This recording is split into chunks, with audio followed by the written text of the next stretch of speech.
All right. My name is Andrew Roy, and welcome to this channel. I realized the other day that I actually have not introduced myself, so that's what this video is. So, my name is Andrew Roy. I live currently in Omaha, Nebraska. I've been working in restaurants for about 15 years at this point, and I started studying wine, gosh, it'd be 2011, 2012. So 12 years. Wow. It sounds like a lot of time when you say it out loud. I got my level one with the Quartermaster Psalms in 2012, my level two, the certified, in 2014, and then I first was accepted into the advanced exam after doing the course in 2020. I actually declined that year because it was a weird year, as all of you know, and reapplied, got in for 2021, went out, took the test, failed, so it goes, and now I am back on that track. When I took the test, I lived in Tulsa, Oklahoma, um, still at the same restaurant that I work at now. Now it's just at a different branch. And yeah, past service, I passed theory. It was blind tasting that I failed on. So that's what I work on for most of the videos on this channel. Essentially, I'm recording myself, one, to keep track of my progress, two, so that I can actually listen to the things that I'm saying. You know, it's hard in the moment to really note when you get confused, to remember, oh, I took an extra 10 seconds to come back to floral elements. When I was tasting through, and I did the structure, but I really didn't say anything about balance, finish, or complexity. Um, but when you have that recording, you can't hide from that. It's been a real eye opener and a real help. I also have been doing it because when I set out to try and nail down this aspect, I couldn't find anything that was Quartermaster Psalms Advanced and Master's Level specific on YouTube. I'm sure it's out there if you look hard enough. But I know that I would have liked to have something like this to be able to listen to how someone else does the grid, learns the grid, see the progression. So yeah, that's what I'm doing. Today, I also thought I would talk a little bit about something that's top of mind. I'm meeting with someone later today because they are going to start studying for the certified. And I thought it'd be helpful to do a kind of how to pass the certified and advanced level, or at least how I pass the certified and I'm intending to pass the advanced. So, my big pieces of advice for her are going to be one, define what success looks like for you day to day. So most people will say something along the lines of, I want to study every day. Now, what I always come back with is, what does it mean to study to you? For me, I do 10 minutes. If I do 10 minutes in a day, I can check that box and say, I studied today. If that sounds like a very low barrier, it intentionally is. That way, even on my busiest days, if I know I can't do tons of work, I can do 10 minutes. There's not a day that I have ever had that I can't find 10 minutes for myself. I think it was Tony Robbins that said, if you don't have 10 minutes for yourself, or no, if you don't have 10 minutes for your life, you don't have a life. Um, the second side of this is decide what you won't do in advance. So personally, I refuse to study more than 2.5 hours in a day. Now, that might seem counterintuitive, but there's a logic behind it. If you have a day off and you feel like you're behind, whatever this behind is, you have an 8 hour stretch where you know you'll be uninterrupted. The temptation is, okay, today I'm going to power through. Today I'm going to memorize all the Premier Cru in Burgundy, something that's impossible. You do that. You work, say you don't get the full 8 hours. Say you just pushed through, took some breaks, but you got about 6. I would bet you that the next day you don't do anything. Um, If you're like most people, you probably don't want to even think or look at wine notes for the next week or two. And that's the thing, studying for these tests with the quartermaster psalms, studying for exams, they're marathons and not sprints. So the person who does 10 minutes every day and sustains that study schedule is going to do worlds better than the person who sprints through a 6 hour study session, crams, doesn't want to look at the notes again for a week. Afterwards, because they crammed, they forgot half of what they studied anyways. Yeah, it's just a recipe for disaster. So yeah, what is success for me? I study for 10 minutes. That means I studied that day. What I won't do, more than 2.5 hours. The third piece of advice I'm going to give her is learn how your brain works, learn how studying works, and honor just your brain's weird, you know, foibles and inconsistencies. I need to explain that better. So, my example that I always give people is numbers. So, the human brain does not hold on to numbers very well. Um, the illustration I always like to use is think about a story that occurred between some friends that you know, maybe something that happened that you know in your life from years and years ago. Now, the brain has no problem in dragging that fact back up to your consciousness, really replaying the situation. Maybe it's a he said, she said, some complicated situation. Your brain holds on to social situations, people's names, people's faces extremely well. Now, let's say that you're studying the aging requirements for Barolo and you see that it's 62 months. Okay, a month later, you are asked something about Barolo and your brain has nothing. You blank on the spot. You go back to your notes, you find the 62 months, and you think, I knew that. At one point, I studied that. And it's not that you are stupid or bad at studying. Your brain is not designed to hold on to numbers. Your brain is designed to hold on to spatial relations, people's faces, social circumstances, um, some of the other things that it will hold on to, novel items, um, surprising stuff, also weird, disgusting things, like all the things that are shocking and new. That's what the brain remembers. That's what sticks, and that's what you can actually access at a later point. And that's the whole point of studying. So you have this problem. You have all this abstract information your brain's not good at holding on to that you want to find a way to put into your brain. So there are a couple things you can do. Acronyms are really useful, something to jog the memory. Usually, if there's a path between the knowledge that you used to have and regurgitating it, um, as long as you have some sort of reminder, you can usually pull that information back into the consciousness. Um, the other thing I recommend is mapping information in a one-on-one way to something that you actually know very well. So, for instance, a lot of the grapes that I study, I've actually mapped one to one with characters in Harry Potter.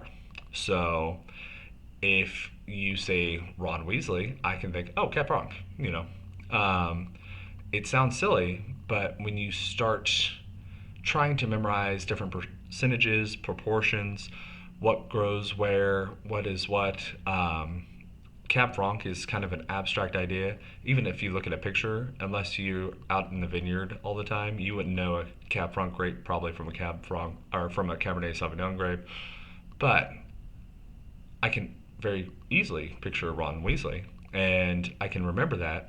And as silly as it is to think Bordeaux blend, okay, Ron's in there, it works. So try it. If you don't like it, don't do it. But there's that. I do a similar thing with soils, weather, just because continually reading continental, hot summers, cool winters doesn't really stick in the brain. But if I can picture a person, oh, okay, yeah, I can remember that later. Um, the other piece of advice when it comes to learning numbers, I personally use what's called the major system. If you've never heard of it, I definitely recommend looking it up. It's kind of, it sounds silly, but it does work. And, well, okay, I'll just explain it. Um, Basically, every number is mapped onto a sound. So if you got the number 2, it's the sound for in. If you got the number 9, it's the sound for P or B. And so, what is that? If you want to remember the number 29, you could remember the word nope. Uh, you could remember or picture someone taking a nap. It intentionally doesn't map anything onto the vowel sounds so that you can make different words. And so let's imagine that there's a bottle of wine I wanted to remember was 29% Cab Franc. So I could picture Ron Weasley, Cab Franc from earlier, taking a nap. And as long as I imagine this really clearly in my head and tie it to this bottle, when I later am trying to remember what percentage of Cab Franc is that, I, in my head, imagine Ron Weasley sleep or napping. And when I think, oh, nap, NP, 29%. Um, it's one of those things that sounds crazy. And there aren't a lot of people that use it, but the people that do swear by it. So definitely highly recommend it. Um, the last piece of advice that I'm going to give her today is really building a foundation before you try to start cramming information in. So, one of the things that I've always said, I've heard, and I've repeated is there, at least, there should be no memorization without understanding. Um, because it is so much easier to put all these different ideas into a framework than it is to rote memorize random nonsense. So, the test at the certified, definitely the advanced, definitely the master's level, is again a marathon. There's no easy way to conquer the mountain of information, and you either are going to have to find a way to make it easy for you, or you're going to suffer through and probably not pass. So, one thing I'm struggling with, and I'm personally working on now, is Australia. And to be frank, I have often just kind of overlooked Australia. I know it's a giant market, it's a giant region, it's got a lot of value deals, it's got a lot of the world's best wine, but I just never dug deep into it like I did Italy or Spain. Um, I would try to memorize, and I would have flashcards about Clare Valley and Margaret River, and nothing ever stuck. And until I actually got serious about, okay, let's get an overview of what Australia is, how it fits into the world scene. I actually read non-wine history books about Australia to kind of get a global perspective of where it fits in the world. Um, really got down to drawing maps of the larger picture to understand, okay, here's Queensland, here's Western Australia, where New South Wales and Victoria. Really got to the basic of just not the nitty gritty, but what is the 10,000 foot overview of what's going on in Australia. When I got that, I am still kind of drilling the information, but it's sticking and it's sticking more. And this is probably going to be a theme that'll show up for the rest of my life and probably everyone else's, but I also struggle to take my own advice. Um, I think everyone does. And then, last little bit before I actually do turn this off, I really fought my nature for a while, and I wish I'd known this earlier in my life, but, memorization is not the amount of times that you're exposed to something. Memorization 99% of the time is how many times that you've made yourself recall a thing. And it's a subtle difference, but trust me, if you make that slight switch, if you don't just mindlessly flip through flashcards, but instead really make yourself generate the information before, or at least try to, and if you fail, revisit why you failed, what you got wrong, and then put it into the review file, do the exact same thing, try to generate the information from inside, you'll see night and day. It's amazing. You can learn anything. It isn't pleasant to learn this way, to study this way. Well, this is what hard feels like. This is what it takes to pass these sort of tests. This is what it takes to learn this kind of information and this volume of information. Um, and then, one other piece before I leave, Anki. If you haven't heard it, definitely check it out. You can use it online for free. They also have an app. I use the app. The app costs money. I would recommend starting with desktop, online, where it's free. Get used to the functions. It is a spaced repetition digital flashcard, more or less. The fact that it's digital means there's all sorts of cool things you can do with it. So you can actually have pictures, so pictures of labels, and make yourself picture what does that label look like. You can tinker with the settings to make things appear more quickly, less quickly. There are auditory things, so if you struggle with the pronunciation of French things, you could actually have cards that have the French pronunciation.